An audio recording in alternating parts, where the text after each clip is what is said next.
ఇండస్ట్రీలో చాలా మంది ఫ్రెండ్స్ ఉన్నట్టున్నారు కదా మీకు డైరెక్టర్లోనే. ఉన్నారు సార్. మన డైరెక్టర్ బ్యాచే ఉన్నారు చాలా మంది ఉన్నారు సార్. అందరూ చాలా బాగా మాట్లాడతారు సార్. నాకు శివ నిర్వాణ అన్న నాకు సొంత అన్నలాగే ఫోన్ చేసి ఎప్పుడైనా అరే రారా అని సినిమా ఫ్లాప్ అయినప్పుడు వీడు ఎట్టుంటాడు అని చెప్పి ఫోన్ చేసేస్తారు.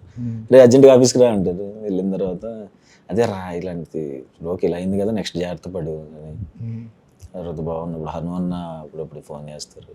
నాకు డైరెక్టర్స్ అందరూ మంచిగా సపోర్ట్ ఇస్తారు. హీరోలు ఎవరున్నారు అలా సపోర్ట్ ఇచ్చేవాళ్ళు? అందరూ సార్. నాకు ఎప్పుడైనా ఏదైనా ట్వీట్ కావాలంటే నాని అన్న కానీ, సాయిధరం తేజ్ అన్న కానీ, విజయ్ దేవరకొండ అన్న కానీ, శర్వానంద్ అన్న కానీ అందరూ మంచి సపోర్ట్ ఇస్తారు సార్. ఫస్ట్ నుంచి వాళ్ళు అసలు మరీ షార్ట్ ఫిల్మ్స్ నుంచి సపోర్ట్ ఇచ్చేవాళ్ళు సార్. అంటే సుహాస్లో ఒక హీరో ఉన్నాడని తెలియక ముందు నుంచే వీడు మంచి యాక్టర్ సపోర్ట్ చేయాలని జెన్యున్ చాలా సపోర్ట్ చేస్తారు సార్. ఆ విషయంలో చాలా అదృష్టవంతుడు. మొన్న తేజ్ గురించి మాట్లాడుతున్నప్పుడు మీరు కొంచెం ఎమోషనల్ అయ్యారు. అవును తేజ్ గురించి మాట్లాడుతున్నారు. అవును, అది ఎక్స్పెక్ట్ చేయలేదు నేను కూడా. మళ్ళీ ఇది ఎక్కడ డ్రామా అయిపోద్దని మైక్ ఇచ్చేసి వచ్చేసాను. నిజమే కదా.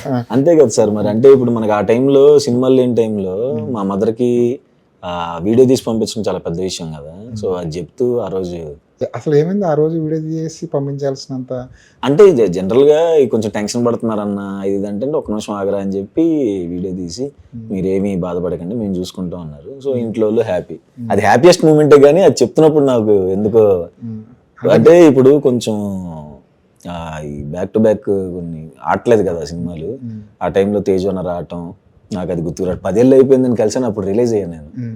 10 ఏళ్ళు అయిపోయిందా మేము ఇద్దరం కలిసి అని. సుప్రీం సినిమా అప్పుడు. అప్పటి నుంచి అట్లా ఉంది.